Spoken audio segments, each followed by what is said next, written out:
வரலாறு படைத்த அவர்களுடைய வாரிசுகளை வணங்குகிறேன். மேடையின் எதிரே அமர்ந்திருக்கக்கூடிய வருங்காலத்தில் வரலாறு படைக்கக்கூடிய அத்தனை உறவுகளையும் வணங்குகிறேன்.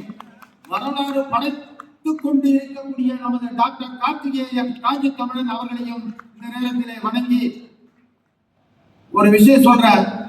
இன்னைக்கு வானவியல் சாஸ்திரப்படி வானிலே 5 நட்சத்திரங்கள் ஒரே வரிசைப்படுத்தி இருக்கின்றன. இது எப்போதாவது பல ஆண்டுகளுக்கு ஒரு முறை நடக்கக்கூடிய அரிய நிகழ்வு.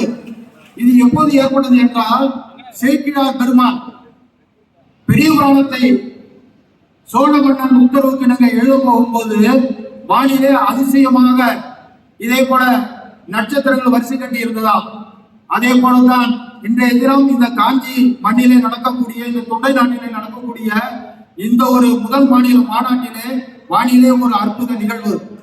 அன்றைக்கு சேக்கிழார் பெருமான் முதலமைச்சர் ஆனார். எப்படி இப்ப இருக்கக்கூடிய பெரியார் பெரியார் என்று சொல்லிக் கொண்டிருக்கின்றோமே, அவருக்கு முன்னதாகவே சமத்துவ பெரியார் யார் என்றால் நமது சமூகத்தில் தோன்றிய எம்பெருமான் சேக்கிழார் பெருமானே தான். எப்படி ஆலயங்களிலே தீண்டத்தகாதவர்கள் என்று ஒதுக்கப்பட்டவர்களை தனது சிவத்தொண்டு புரிந்த 63 நாயன்மார்களில் சிலர் தாழ்த்தப்பட்டவர்கள், அவர்களை ஒதுக்கப்பட்டவர்களை யாரால் ஒதுக்க வைக்கப்பட்டார்களோ அவர்களை கொண்டு அவர்களுக்கு சிலை அமைத்து பார்த்தீங்கன்னா பெரும்பாலான சில கோயில்கள்ல 63 நாயன்மார்கள் சிலை வருஷப்படுத்தி இருக்கும். அந்த திருச்சுற்றிலே அதுல பாத்தீங்கன்னா கோயிலுக்கு உள்ளே போகக்கூடாதுன்னு தனது திறமை பெரிய புராண வாயிலாக சிவத்தொண்டினை எழுதி அவர்களை உள்ளுக்குள்ளே ஒரு சிலையாக்கி அவர்களுக்கு யார் தீண்டத்தகாதவர் என்று சொன்னார்களோ அவர்களை கொண்டு அபிஷேகம் எல்லாம் செய்து வைத்து பூஜை செய்யக்கூடிய நிலையை உருவாக்கியவர் நமது சமூகத்தில் தோன்றிய போற்றத்திற்குரிய சேக்கிழார் பெருமான். அது மூடி மறைக்கப்பட்டு விட்டது. 63 நாயன்மார்களிலே 13 நாயன்மார்கள் நமது முதன்மையார் சமூகத்தை சேர்ந்தவர்கள். நம்மளாம் பெருமைப்பட்டிருந்தோம். ஆதீன மடங்களிலே 5 மடங்களிலே நமது மடாதிபதிகள் ஆதீன கர்த்தர்களாக இருக்கிறார்கள். இப்போதும் காஞ்சி மடத்திலே தொண்டை மண்டல ஆதீனத்திலே நமது சமூகம் தான் முதன்மையாக தொன்று தொட்டு வரக்கூடிய ஒரு அமைப்பு இருக்கிறது. பழனி தேவஸ்தானத்தை எடுத்துக்கொண்டால் அதனுடைய புலிப்பாணி ஆதீனம் நமது சமூகம். நிறைய நம்ம முதலியார் பெருமை இப்ப சொல்லிக்கிட்டே கூட நேரம் போயிட்டே இருக்காது. ஆனா குறிப்பா ஒன்று சொல்றேன், சேக்கிழார் பெருமானை பற்றி சொல்லும் போது சேக்கிழார் எப்படி மறைக்கப்பட்ட நாயன்மார் வரலாறை சோழ மன்னர் ஆணைக்கு இணங்க எழுதி பெரிய புராணம் இயற்றினார். பின்னால் அவர் தான் முதலமைச்சர் ஆனார். மறைக்கப்பட்ட முதலியார்களுடைய வரலாறை இன்று மீட்டெடுத்து சோசியல் மீடியா வாயிலாக சென்று கொண்டிருக்கக்கூடிய நமது பெருமைக்குரிய காஞ்சி தமிழன் நாளை முதலமைச்சர் ஆவார். அதற்கு நீங்கள் கொண்டு வர வேண்டும். இன்றைய விதை நாளைய வெளிச்சம். இன்னைக்கு ஒரு தென்னை மரத்தையோ மாமரத்தையோ எடுத்துட்டு நாளைக்கு காலையில போய் பார்த்தாக்கா மாங்காய் காய்க்காது, தேங்காய் காய்க்காது. அத்தனை பேரும் ஒரு எழுச்சியோடு உருளுங்கள். இனிமே எழுச்சி பெரு எழுச்சி சொல்லி கைத்தட்டல் கொடுங்க. காஞ்சி மண்டலே இன்னைக்கு ஒரு அரங்கமே அதிர்ந்து கொண்டு இருக்கிறது. நாமெல்லாம் எங்க வந்திருக்கீங்க? டெல்லியில இருந்து சுப்ரீம் கோர்ட் லாயர் வந்துட்டு போயிட்டாரு. அவசரமா நாளைக்கு ஒரு மீட்டிங் இருக்கு. இன்னைக்கு திருநெல்வேலியில வந்திருக்காரு. ஒவ்வொருத்தரும் ஆந்திர பிரதேசத்துல வந்திருக்காங்க.